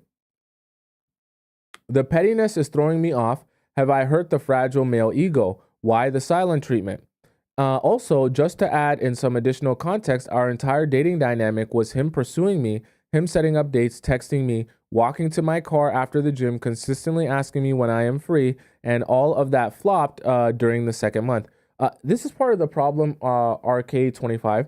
This is part of the issue why I say I'm not trying to give you guys a strategy to date unconfident men who are insecure, who can't speak to women. Not saying that this guy is that, but this is part of the problem is because when a guy doesn't even have the confidence to go out and say, I want you, so I'm going to figure out how to get you, it becomes very difficult to keep that man motivated and keep him pursuing and chasing because he feels like, oh, if I do anything in terms of pursuing and chasing, she should do the rest and then I should not have to do any more work, right? They get very, I should say it like this. Unconfident, insecure men get very frustrated very easily. So the moment they're not seeing absolute success or they're not feeling like you're now pursuing back him or you're not madly in love with him, he feels like, oh, well, I'm not going to continue trying. You understand? They don't have the drive and the motivation to push through something that's hard. That's the problem with the really insecure, really unconfident type of men. You understand what I'm saying? He started telling me he was unsure about being with someone who has a child. This is the other problem. The unconfident, insecure men, they can't, they're not decision makers. This is not to diss. Everyone's different. But they're not decision makers. So they can't say to themselves, what do I want? If I want a particular type of woman, a woman who doesn't have a child, or I'm okay with having a child, then when I date women, I'm only going to date women without a child, or I'm okay if I date a woman with a child. It doesn't bother me. I can work through it. See, the men that are confident and secure in themselves, they're able to identify, I know what my needs are. So when I date women, I only date women that fit the criteria of what my needs are. So then they're not confused if I want them or want to build a relationship with them, because I already know that I want them. You understand what I'm saying? And it becomes very easy for you, because then you get to just sit back and allow him to pursue you, because he knows he wants you and he knows you're the type of woman he wants. The problem with these insecure and unconfident men that don't know what they want is they confuse you even. Because you sit back and you're like, well, you're supposed to be pursuing me. And then he's kind of like, I don't know if I want to pursue you. I don't know if I really like you. I don't know if I can deal with. And then you're like, what can I do with I don't know? You can't do nothing with it, actually. That's what. Okay. He never met my daughter. Another shift I felt like contributed to the change in his behavior is if things ever got hot and heavy between us, he would be extremely awkward about it. That's even worse. So he's already making you dry emotionally, like in his emotional approach to just life and you. On top of that, anytime things are getting close to pineapple related, he seems like he's he's unfamiliar with that world. Let's just put it like that. He's not there. Okay, so this does not sound like a man who's gonna D you down. Let's just be so for real. This does not sound like a man who's going to give you quite a lot of pleasure. You're not going to be gushing. Your squirrel's not going to be squirting anything except for dust. Now, if you want to be in a relationship like that, that's perfectly fine. Okay, that's not the be all and end all to relationships. But if you know that that's important to you, that's something to be considering. Okay, that's just another reason why this might not be the man for you. He told me he hasn't had pineapples with anyone since he was 19. Okay, that's not a crime. But that is something to consider. If you don't like men with very little experience, maybe he's not the guy for you. If you don't like teaching guys how to do things and how to be good in bed, this might not be the guy for you. Okay, just have to be honest with you. He only does that in serious relationships. Like I said, it's not a bad thing, but obviously he's 20. What'd you say, 6 now? And yeah, just not a lot of experience. So that. You're going to be the one that suffers. Not to be mean to him, but you're going to be the one that suffers if he doesn't have a lot of experience. I asked him if he's been in situations in the last 6 years where things would have led to pineapples, and he told me he had occurrences, but the soldier wouldn't go up. This is very bad. This is very problematic for you, RK25. Very problematic. Because that should tell you in so many words, he either has extreme performance anxiety, or there's something going on with his, a little bit of erectile dysfunction there. You know what I mean? Either it's really small and he's really embarrassed about it, which is why it makes his anxiety go up and it doesn't work, or just overall he has so much performance anxiety that he literally can't get himself to get up. Either one of those things means that basically, in so many words, you're going to struggle having any pleasure in this, having any pineapple related pleasure in this relationship. Okay. I just have to be real with you. That doesn't make him a bad person. Some guys are going to be able to lay that schlong in you and reach you in places that you never even thought were possible, and you're going to be shedding tears. And some guys are going to have performance anxiety and they're going to be nice to you, but they're not going to be able to do anything like that. Okay. You have to decide which one it is that you would rather, because some guys are going to come like this. They're nice. They're friendly. They ain't got nothing to penetrate you with though. And some guys that are mean to you are going to be the ones, you'll go crazy for. But I just say you're not going to, just means that you're not going to have a lot of pleasure with him. So basically he's doing me a favor by ignoring me if he has performance issues. Yes. I want to understand the situation, as I have had to see him 5 times a week. Girls in the gym consistently throwing themselves at him as he looks like a Greek god, and I have to watch it. This could also be a function of maybe he's taking some sort of supplements or even steroids or hormonal treatment that makes him big. But in the process of the hormonal treatment, like things like taking like TRT or just testosterone boosters, they can make him obviously bigger in the gym. But a lot of times those mess up his hormonal balances. And From what I know in terms of that, there are a lot of guys who can go overboard with the hormones. And when it comes time to be they might be huge in the gym, but when it comes time for the bedroom, things aren't working how they're supposed to work. I'm not saying that that's him, but when you say he looks like a Greek god, but then you also say he's having a lot of performance issues, that could be one of the things leading to that. May just be that he's really awkward. Happened to some, and I have to watch it. Happened so some jealousy is definitely kicking in on my part. Is it really? Because imagine in your mind, what is he going to pull out? He's going to pull out his small peepee, and what? They'll all be unimpressed after he pulls it out. So how much are you? What jealousy really is there? I think he's used to his relationship dynamic being girls chasing him, so he can get a sense of validation for his low self-esteem. And now he's giving me the silent treatment to flip the dynamic, as I'm refusing to put up with the hot and cold behavior. Update: the silence has been broken because we ended up walking into the gym together. He started laughing and said, "Hey, how are you?" And I responded, "Oh, are we done with the silent treatment now? You shouldn't have said that. It makes you seem so bothered. And why are you even bothered? You're friends now. So who cares? Who cares?" Okay. And he said, "Yeah, I know you texted me, but I figured we were going to go our separate ways. And then the longer I didn't respond, the more tension was growing in the gym." I said, "Okay, that's fine. We can go our separate ways, but it doesn't have to be awkward. Who cares? Honestly, who cares?" Like, the more bothered you make yourself look, like it's like, what's the point? You're calling him out, but clearly nothing's going to come from calling him out. So what's the point? We had a few exchanges and he said, "Not much gets to you, does it?" Implying the silent treatment doesn't work on me chasing him. It shouldn't. You shouldn't have even addressed it how you did. And I asked him for a hug. What's going on here? What's going on here? Don't do that, RK. Don't do that. Why are you doing that? Okay? If he just wants to be your friend and he's not interested in pursuing you, don't ask him for a damn thing. Don't ask him for a napkin. Don't ask him for a text message. Don't ask him for nothing. Because what you're implying, the more and more you start doing this, I know it's like, feels like nothing. But what you're implying, the more and more you start doing this, is that, hey, I want to still be with you. I want your attention still. And because I want your attention, I'm going to do more to get your attention. Okay? Low key weak for those muscles. You see how guys, I tell you all the time, I don't read this ahead of time, but I can sense that you're starting to get anxious that, hey, I want you specifically to be interested in me. I don't like that you're not interested in me. I see other girls being interested in you, and it makes me feel even worse because I want validation from you. So now you feel like I need to start doing some things to get some validation from you.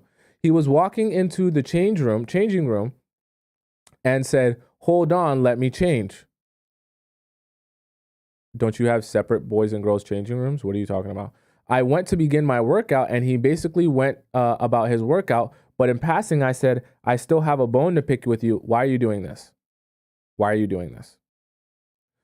There was some back and forth humorous exchanges, and the entire time he was looking at my breasts. You're too H'd up. You're H'd up. Not a crime, but you're H'd up. See, because you can't see. You're H'd up. And I can tell by the way you're sending this message, you're H'd up, but this is a problem. Because you're H'd up, you don't want to just let it go and let him pursue you if he wants to pursue you. You want to do this dance where maybe I can stimulate him into pursuing me. It doesn't work like that. I left him to his workout and he continued mine. I'm glad the silence has been broken and I won't be approaching him for small talk in the gym until he makes it clear that he wants something. Good. That's what you should have been doing. As for now, it just seems like we're on different pages, and even if there's attraction, there's not much else to pursue. There isn't. I just want to understand this behavior. Another update, I just made an Instagram since I've been off for a year to focus on myself. I added him as a friend. Oh my God. And he's always the first one to watch my stories. You're getting sucked in here. He's watching all of them, but I posted a story with me on a hike with another man. It was a friend. I'm starting to get really jealous. What? I'm starting to get really jealous that he's getting close to this girl in the gym. I can't tell if he's trying to trigger me or what's going on. The energy is so off. He's always got his eyes on me in the gym. RK, I'm going to make this simple for you. You need to let this go. Your anxiety is increasing and boiling for a man who clearly isn't interested enough in you to pursue you. Yeah, he likes to banter back and forth with you in the gym. Yeah, he likes to make slick jokes and stuff like that. Yeah, cool. He stares at your breasts. He also stares at every other girl's breasts in the gym who have huge breasts, okay? That doesn't make you special or unique. Not to be mean to you. I just don't want you to, like, you're mentioning it as if, oh, this is why I'm different and he probably feels a particular way about me. No, he's probably aged up as well. Maybe his little pee-pee is standing up as well, okay? But let's get so for real. If he really wanted to pursue you, he would have been doing that. And I want you to realize that so that you can just wean yourself off of this and let go of this idea that, oh my God, maybe all of these small things he's doing, like looking at my breast, like looking at my, like watching me in the gym, maybe all these sly jokes he's making, this is all because, you know, he secretly wants to pursue me. No. This isn't all a conspiracy that he wants to pursue you. If he wanted to pursue you, he would just pursue you. He has your number. He knows how to contact you on multiple platforms, and he knows how to reach your phone. Okay. He even knows where to pull up on you. He knows what time you go to the gym. He knows how to find you. There is no reason to ever think that to yourself that this is all a big conspiracy to hide the fact that he really wants to pursue you. Because if he wanted to, he would just do that. So until he actually does that, don't pay any attention or mind to anything that's going on. In fact, you're losing your mind because you're feeling like this is a big conspiracy that he actually likes me. And if I just do this or do that, I'll pull out of him the fact that he actually likes me. That's what your mind is. That's the trick your mind is playing on you right now, which is why you're confused why he's getting close to another girl in the gym and it's making you jealous. It shouldn't be because he doesn't want you.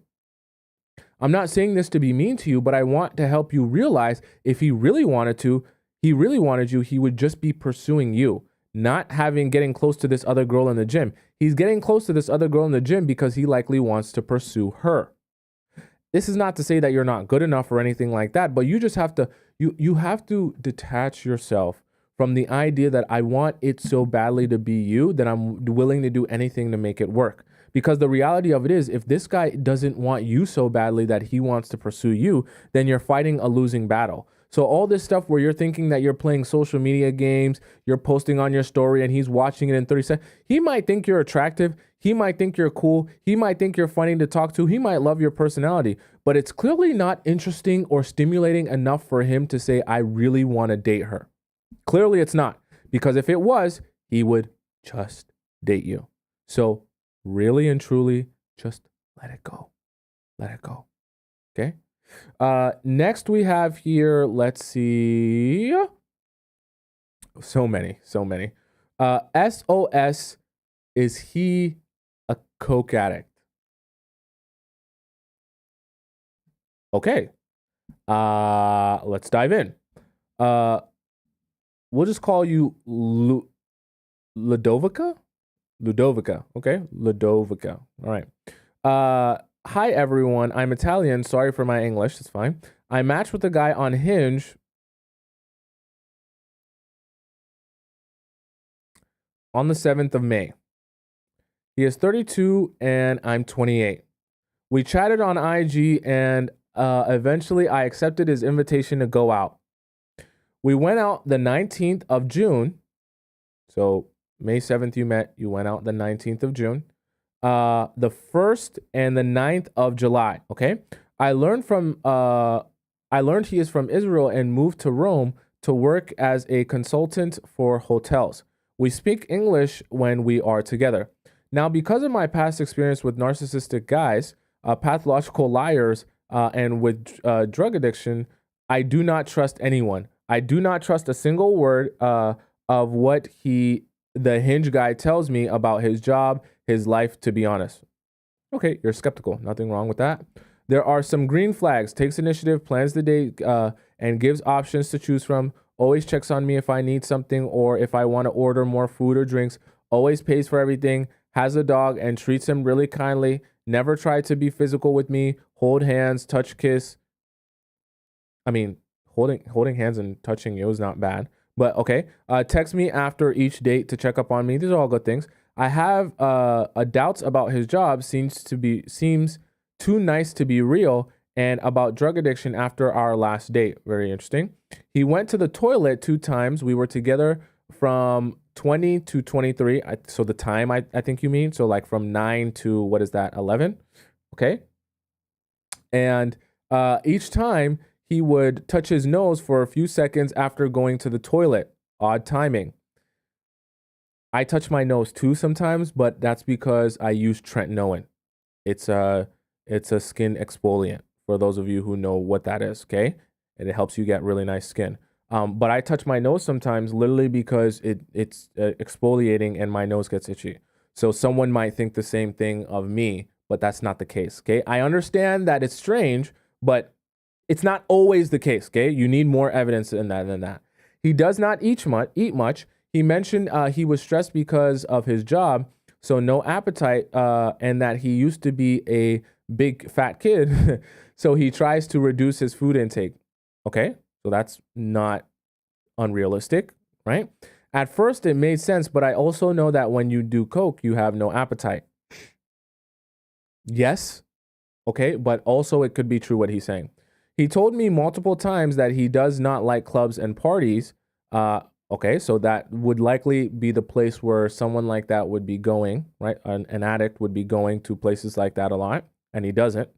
And I know he smokes weed. Usually, who smokes weed does not do coke, but you never know. I'm really confused and I do not know how to protect myself. I would like to see him again as we always have a nice time together, but I don't want to fall for an addict again. He always says nice stuff, but it smells like love bombing. I can't wait to see you. How's my favorite girl doing? Can't stop thinking about you. Okay, I'm glad that you're mentioning this and being specific, because this is where we get into paranoia territory. Because I don't think, based on what you've told me so far, of course, we have more to go in the story, but of what you've told me so far, I don't think anything he's actually done is a real red flag. I think that your trauma in your past relationships is making you feel like these things are red flags. There's nothing wrong with being skeptical, and I want you to continue being skeptical. It'll help you actually observe the truth about people. But I think in this scenario, some of the things that you're thinking are red flags actually are just him showing his desire for you. So, like, I understand love bombing is something you want to avoid. But him saying, I can't wait to see you is not love bombing. He actually could just be excited to see you. Okay. Right. Him saying, how's my favorite girl doing? I mean, I get it. You know what I mean? Like, he's like, okay, my favorite girl. But, maybe he actually does like you. Can't stop thinking about you. I get it. But also he might just really like you. And the reason I say that is because this is why we have this show. And I always try to preface what I say with saying, other things can also be true, but I give you this knowledge so that you can begin getting good at analyzing situations in your specific situation, right? And I think this, in combination with all these green flags that you just mentioned, should help you understand that maybe he's being genuine and this isn't just coming from a random place. I know why you're still skeptical, but I just want you to keep that in mind. You understand what I'm saying? You have to observe the whole person. You can't just say, oh, I hear one thing and that should mean that everything's bad. Should I trick him into thinking I want to do coke to see his reaction? That's pretty funny, actually. I don't know. That's pretty funny. About his job, I checked the LinkedIn. He's in private mode, and all the info match with what he said. So all the info that he said about his jobs matches on his LinkedIn. But you can write whatever you want on there. Okay, I think you have gone into I understand your point, but it looks like this guy has money to spend, even if he's not an addict, but just a casual user. I would not approve for this for my future partner. Okay, I understand, Ladovica, that you are paranoid, and I understand that this is concerning to you. But I think for many reasons in which you just stated, a lot of what he says, despite you not wanting to believe it, has not shown, there's no evidence that he's actually lying to you. You understand what I'm saying? In fact, it's the opposite sense. Everything that you don't want to believe in that he's been telling you, you've actually seen a little bit of evidence that it is true. So exactly what he told you on the date is exactly what is on his LinkedIn. I'm sure he probably didn't tell you that on the date anticipating that you were going to check his LinkedIn. That's not something that people are typically doing. And especially not someone that, he met on Hinge. He's probably not thinking she's going to check my LinkedIn to verify what I said. So I just say that to say, I mean, hypothetically, it's possible that he fabricated that just to get you to believe in that story. But realistically, like there's a large chance that it's not because he's lying. It's because it's actually his job. Especially when you couple that with, you said that he has money as if that was actually his job. A lot of things are aligning and making sense. Now, if he says, oh, I'm a financial worker and I work in a bank, and every time you text him, he's always up at 4 a.m. at night, and he's always like going to clubs in the middle of the day and going to sleep at 6, 7 a.m., then you think to yourself, I thought you work at a bank and the bank hours are early in the morning. This doesn't really make sense. And things start not aligning with each other, then that's a reason to be skeptical. But I think for the green flags you just mentioned, how he's intentional with you, how he takes you out on dates, he's respectful of you, and he's not in it for just to get easy pineapples from you, as you said. Those are the many reasons why I think that you're a little bit scarred by your past situation, and it's making you feel like something's happening when it's really not. Okay? I don't want you to be super hyper paranoid where you feel like things are happening when they're not. And I think until you start seeing some real hardcore evidence, that's not just what you believe that he's lying. I think until then you have to take him at his word. And you also have to accept the fact that people might try to lie to you. But until you know for a fact that he's lying, you can't live your life, your entire life in fear. You understand what I'm saying? So yes, if you want to ask him if he wants to do coke with you thing, you can ask him and see his response. That might help you get some insight. But I think overall, asking him more questions would help you get the same amount of insight as well. Okay. Next we have Kimillennia, Kimillennial, K-Millennial. I think that's what your name is supposed to be. Help, please. How to get him back, reattract when we live together. I don't think you're going to like my answer. Let's go on though. 36. Your ex is 32. Okay. Let's let's get one thing straight. Are you saying that you live with your ex? Is that what you're saying? Okay. This is already very not good if that's the case. Tomisin, I need your help. We broke up 2 weeks ago, had a week apart, and I left to have space. Then I came back to our place to be at our place, and we live together. We are on speaking terms just today. He wants to be friends.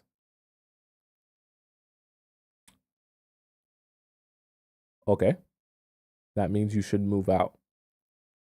Can you please help me how to do ignoring or less contact so I can turn the wheel and he becomes the one who chases me?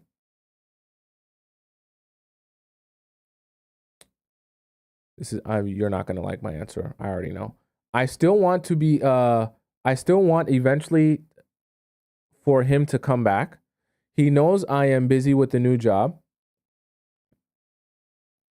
He is going to come back to his hometown, going back to his hometown for a month by August and comes back here. Is it best to do less contact now and completely no contact by the time he has a vacation? Need help. I'm trying to not talk when he doesn't talk to me, and I try not to be in the same room he is, though the place is super small, and I'm bothered with his plans. Like this Friday, he has a trip for 4 days. He didn't mention where he was going, didn't want me to know because I would get jealous and ask questions. Oh my God. Oh, you buckle up, chat. And buckle up, K Millennial. I'm gonna be mean to you. Okay? It would make me angry inside, but I try to act like nothing. Okay, K Millennial, let's get so for real. This man told you that he wants to be friends. Why are you still there? Why are you still there? Okay. It does not make sense. You have just allowed yourself to be downgraded, like I literally just mentioned. You were once dating this man, in a relationship with him. He has now since told you we are no longer in a relationship. Okay. Whether he said that or he's acting like that, this is not a relationship anymore. Okay. He now gets to be able to do whatever he wants, whenever he wants, however he wants to do it, and you can't say a word about it. And you're still living in that house. He takes trips, he doesn't mention them to you. He hangs out with other girls, other people, he doesn't mention it to you. He doesn't feel like he owes you anything. And you're still living in that house, hoping that you guys can build some sort of relationship. I am here to tell you firsthand, there is no relationship. And there is no strategy to get a guy's attention who isn't even interested in you in the first place. I don't know what happened in your relationship, and I don't know why you guys broke up, okay? But at the end of the day, if this man is showing you that he has no intention of building any sort of relationship with you going forward in the future, I'm talking about no sort of romantic relationship, then you need to accept that as the truth and accept that there is no amount of talking, texting, strategy that you could use to get a guy who is not interested in you. All the strategy I talk about is about getting a guy who actually has some desire to get to know you and interest in you, to be more interested in you and to continue pursuing you. I am not a magic worker. I can't get a stranger who doesn't want you or know of your existence to be madly in love with you. Okay? I can help you to stimulate that, but there has to be some already existing intention inside him to want to get to know you and be interested in you. Clearly, this guy that was once your boyfriend, and I know this is sad for you, is not very interested in you or invested in this relationship. You need to come to that realization as the truth and accept that so that you can properly move forward. And you need to move out of that house, because why are you still in a place where you're clearly not wanted? Just to tell you the truth. Okay. Help me play the situation right, Tom, so I could flip the wheel and he would be the one to chase me and come back. This man is going on trips and enjoying his life. There is no chasing you and coming back. If he can't see you or recognize you or appreciate you when you're living with him, and he doesn't want to be with you in a relationship when you're living with him, nothing you're going to do is going to make him want to be with you more. Aside from pulling all the way back and he has no access to you, that's the only thing you can actually do in this scenario, because that's the only way he can come to a realization that he wants to be with you. Need help. I don't know what to do. We were together for 5 years. I'm his longest relationship, and we ended it because he said he wants to be alone and no relationship. This man said he wants to be alone and in no relationship, and you're still living there in that apartment with him. Why are you still living in that place with him when he has literally said he wants to be alone and not in this relationship? You're literally disrespecting yourself by keeping yourself in a place where you're literally not wanted and continuing to feel like you're not wanted. That's because he doesn't want you. But why would you put yourself in that sort of pain instead of removing yourself from that situation so that you can actually find yourself in a relationship with someone who actually wants you? Because he got suffocated by being together and places blame on me, but in reality, everything he has now with work, money, things, and residency in my country was all my help. That's irrelevant. Okay. That is irrelevant. I'm not saying that you didn't help him, but that has nothing to do with him saying that he feels suffocated by you. Listen, if I'm actually going to help you, I have to be real with you. That means not just telling you what you want to hear. If a guy is telling you that he feels suffocated by you, all the stuff that you did for him is irrelevant. That doesn't make him feel any more suffocated, any less suffocated by you because you did a whole bunch of stuff for him. In fact, that's probably part of the reason he feels so suffocated by you, because you're trying so hard to do so much and you're trying to bend over backwards and just, you know what I mean? To the point where it's like you're like a helicopter parent and he just needs a break from you and needs some space from you because he can't even appreciate you or want you in his life when you're smothering him. That's what he's trying to tell you, that you're smothering him. And you're thinking about how to continue smothering him. And he's probably thinking to himself, I literally told her I don't want her and she's still staying here with me? When will she get the hint? This is part of the problem. And I got lost, lost myself in the process. I gave everything, and he left me. That's the problem. That's the problem. That's the problem. That's why he feels smothered by you. You're continuing to feel like, let me give more because me giving more will make you like me more, when in reality, it makes him like you less and feel more smothered by you. Will getting angry help him, to do ignoring him? No, just don't speak to him. I want to mirror him. Then you need to leave that house, like move out. Is there a chance for him to come back, even though he said he decided he won't get back with me anymore? Why are you still there? Why are you still there? He was saying it when the breakup was fresh. Okay, you need to leave that house immediately. Leave that house immediately. Move all your stuff out. Move all your clothes out. Change your credit cards. Change your bank accounts. Leave nothing attached to him. Move your life out of that place, because that is the only way a man who once felt smothered by you will even be able to have enough space from you that he can appreciate you. He has told you he does not want to be in this relationship. He doesn't even want to be romantic with you. He wants nothing from you. He's not going to communicate to you what he's doing. It's none of your business. You're not anything to him. You're not even really a friend, because he doesn't even seem like he really wants to be friends with you. Okay, so let's just get that out the way. You guys aren't friends.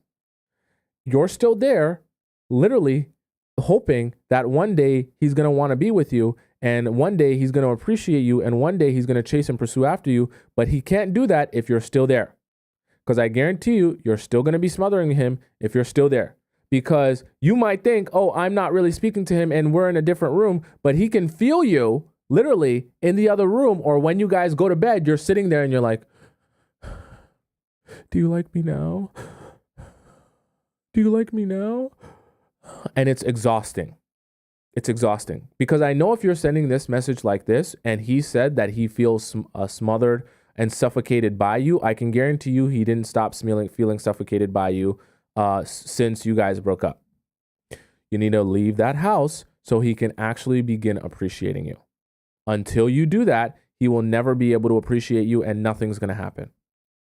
Okay? That's the truth of the matter. You need to leave that house. You need to stop texting him, stop messaging him, and wait until he reaches out to you and says that he wants to go back to being in a relationship. Now, I'll be honest with you. When you start waiting, you might be waiting for the rest of your life, because I'll be real with you. There's a high likelihood that he actually is finished with you and he wants nothing to do with you if he's talking like this to you. You need to accept that and start moving on, so that you can build your self-esteem back up and build yourself up to be in a new relationship. Okay, I know that sounds painful, but that's the truth, because it sounds like he has no respect for you, and he just doesn't have any desire to be with you, and you're continuing to push to try to get him to desire you. It doesn't work like that. Okay, unfortunately. Next, let's go to Chrissy's message is deleted. Tina Games, she says. So, oh wow, this is long. Tina says, part 1, I met my ex, who's 27, at a church retreat. Oh boy. Oh boy. He didn't attend church before, only his mom. He added me, who you're 24, on IG after a mutual friend introduced us. Bonded by God. So he started attending my church with his mom. He played a lot of games to get me to chase him, like deactivating his IG for a couple of weeks after our conversation stopped, and not attending church anymore. I don't know if not attending church anymore was to try to get you to chase him, but let's go on. Anymore until I commented a story once he reactivated it, posting selfies or stuff related to our conversation and deleting it. Okay. Or stop the conversation to see if I would text him first, and then asking me after a few days because I didn't. And he even he even reproached me for not taking initiative in the early stages, but I still never did. We started dating and went, oh, sorry, I lost my spot, and went official after a few months. But after he asked me to be his girlfriend, he didn't waste much time to try to sleep with me. But as I am serious about my faith after I converted last year, I decided to be abstinent, and so I said no. We'll see how godly he is now. Okay, let's see. After some time, we broke up. I wonder why. Got back together after a few days and broke up again after 2 weeks. I wonder why. He gave me the lamest excuse. Let's see what his excuse was. After we broke up, he would play other games. He would tell me he wanted to remain friends and that we were going too fast. You're not even sleeping together. You're going too fast. And didn't want to feel pressure to talk to my parents, even if his mom and family knew about us. And that the conversations about the future scared him, kids, marriage, etc. I guarantee you, if you started talking about opening your legs and allowing him to penetrate you, that wouldn't be very scary. In fact, that'd probably be very exciting for him. Let's go on. I knew he wanted me to beg to get him back, for us to get back together, but I decided to accept it and not contact him. Good for you. After a month, I was just ignoring him, and he called me because he wanted to get back together. He insisted, but I said no. Good. He kept attending church, but seemed really mad at me and would not talk to me. Who cares? A month after that, I still had a lot of feelings for him, and I made a mistake. I contacted him. I contacted him and tried to get back together with him. Oh my God! So you initiated it and did the pursuing. You're the man. Put on your man pants. Put on your I don't know, your cargo jeans, whatever. Okay, you the man now. Good for you. You converted in 2 ways. You're the man now. He said no and claimed he had moved on and I should too, and that it's been 2 months since our breakup. Wow, he rejected you after you became the man. Maybe he didn't want a man. Shouldn't have converted. After that, he didn't seem mad anymore. He started being way more social, which surprised me as he claimed he wasn't really interested in socializing there when we were together and that he was shy.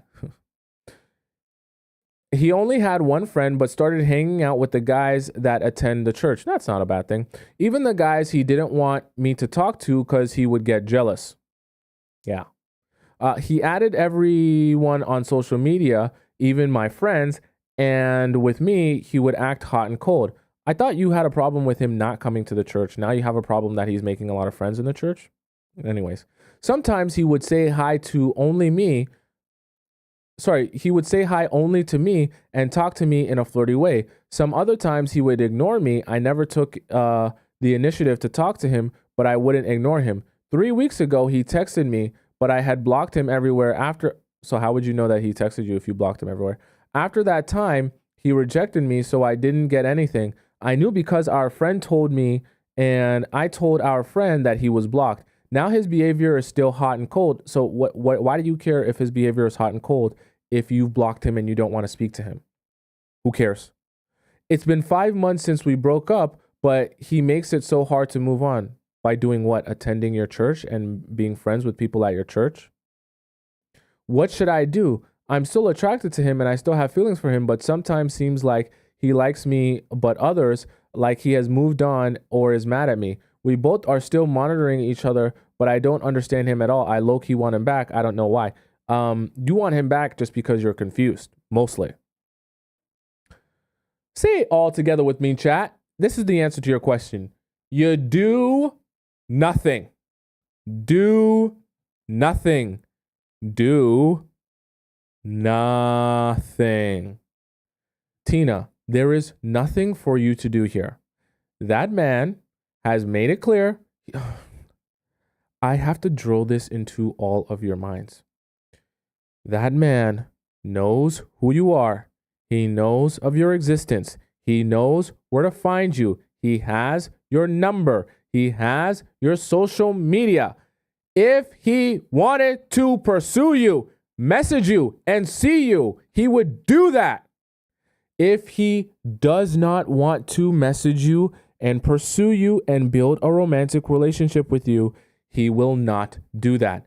There is no version of life where you can do backflips and front flips and make him realize that he wants to be with you and wants to speak to you.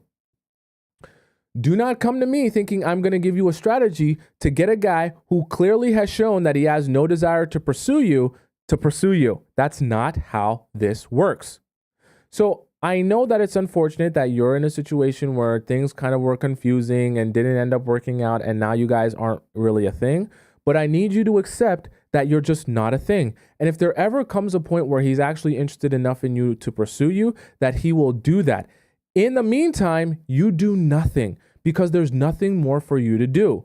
If you start thinking, oh, I'm going to put on my tightest pair of jeans and I'm going to come to the church or come to the gathering, and then he's going to see how big my dump truck is and he's going to appreciate that and he's going to see how much he wants to be with me, that's going to make him realize no, you're only going to continue looking like a pick-misha the more and more you try to be noticed by him. Do nothing. And then allow him to come to his own realization. Hey, I actually realize how much I do like her. I actually realize how much I do want to speak to her. I actually realize how much I do want to be around her. I'm going to speak to her more. I'm going to be around her more. I'm going to reach out to her. You got to let guys be guys. You're becoming thirsty to be a pick-misha, and you're trying to convert yourself in the other way by converting yourself into a man and putting on the pants where you're the one chasing and pursuing after him. Don't do that. You'll never, even if you do reach out to him and say, hey, I want to build this. You did actually. Sorry. I'm saying it like hypothetically. You did do that. You did reach out to him and you contacted him and tried to get back together with him. And he said no, that he's moved on. So why don't you move on? He's already told you, I don't want you. I don't want to build with you. I don't want to pursue you. Oh my God. So you need to let it go. I know in your mind it's very painful to just let it go and let it pass. But you have to realize this is the only way you can actually move forward in your life.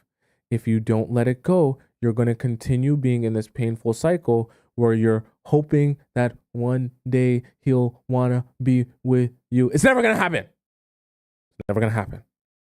Okay? But that's okay. Your life is still perfectly fine, even if this guy doesn't want to be with you. And what you should be thinking is, I'm glad I got rid of the guy who wasn't even trying to pursue me anyways.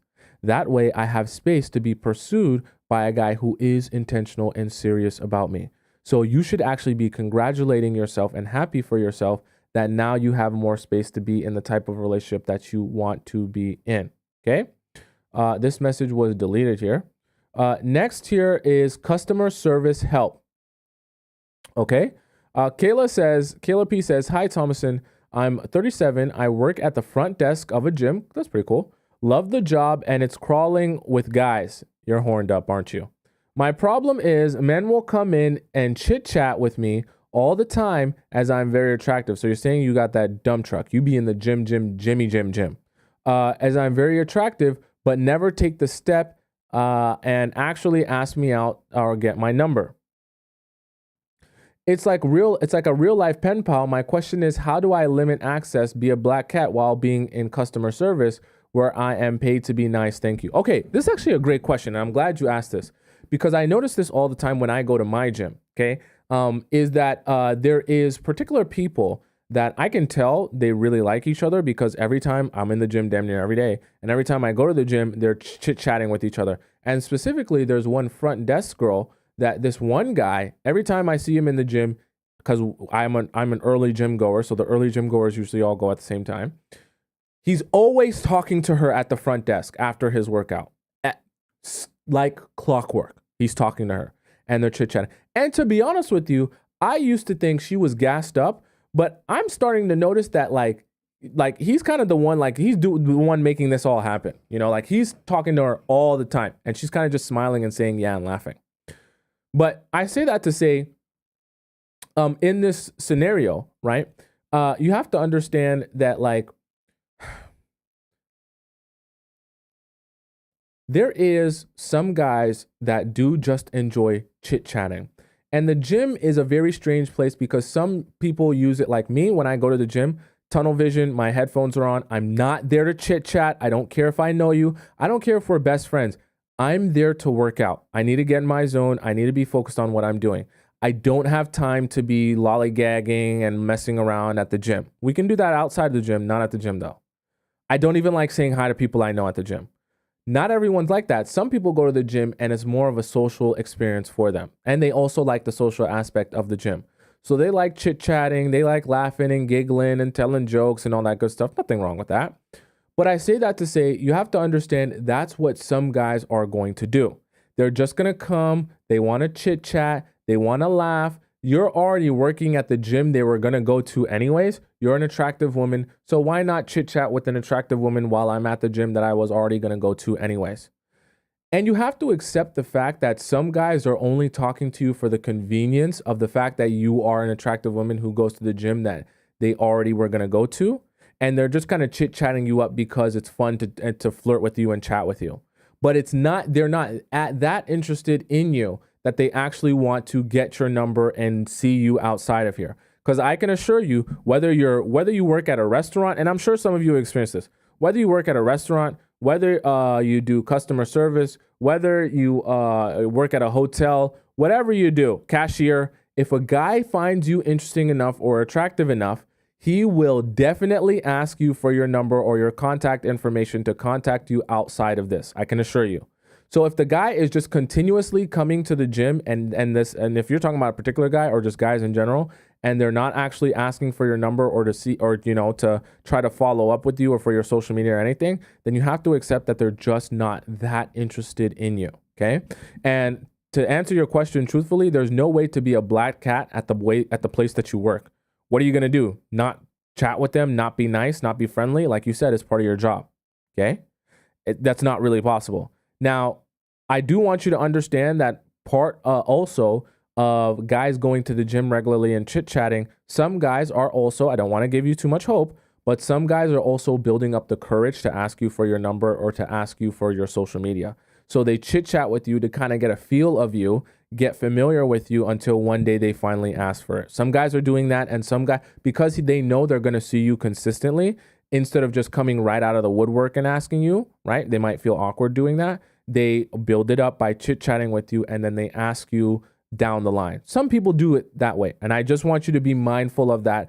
Be patient and don't start thinking you have to be a pick-me-sha in order to get these guys interested in you. I can assure you there probably will be some guys in there. I guarantee you, as an attractive woman, there definitely will be guys that go to this gym and are interested in you and eventually build up the courage to ask you out on a date. So just keep doing what you're doing and keep having the confidence that guys are into you. Don't start thinking to yourself, guys don't like me, guys don't notice me, because then you'll start projecting out that energy and you'll be even less attractive to the guys, right? Does that make sense? All right, guys, that was the show for today. I hope you got some value out of that. If I didn't answer your question, don't fret. I'm here Monday to Friday at 4 p.m. Eastern time, and I answer questions after every show that we do. It's part of the show after every segment that we do on the Players Club. Okay, so if you love me so much and you want to go find me on other platforms as well, my Instagram is right up there for you on the top left of the screen there, and it's on the bottom right of the screen. If you're on YouTube, where you can go follow me on Instagram, you can see everything I've been doing. I leave all my posts up, so you can even scroll down to when I was bigger. And you can even scroll down to all the things I've been doing since I finally got here in front of you today, and just so you can see me on a more personal sense, okay? For those of you who are on TikTok and you want to you rewatch the show, maybe you missed parts of it and you want to be able to rewind and get all the concepts that we discussed today on the show, my YouTube is right above my head on the right side of the screen. All you have to do is screenshot this or just type in my name simply on YouTube, and you'll be able to find my YouTube page, Tomisin Atobatele, my name, and you'll be able to find my page. Just go over to the live section, and you'll be able to see this live show, titled the same thing, along with all the previous live shows that I've done in the past, and you can watch them in their entirety. And the perfect part is you'll be able to get access to the YouTube chat and the TikTok chat because they're embedded in the video of the live stream, so you can keep along with all the interesting conversation that's going on and all the funny comments that all the chit chatters and members of the Players Club leave. Okay, so it's awesome that way. If you are wondering when you can catch me on right on time You can catch me at 4 p.m. Eastern time, Monday through Friday. So I'm going to be here again tomorrow at 4 p.m. Eastern Standard Time. You got to figure out what time that is in your time zone. All right? Okay. All right. Until then, until we meet again, arrivederci, au revoir, hasta la vista, goodbye. Okay. And I will see you tomorrow, where again we'll talk about love, life, and relationships. I love you so much. Be safe. Have a good night. Have a good afternoon. Have a good morning.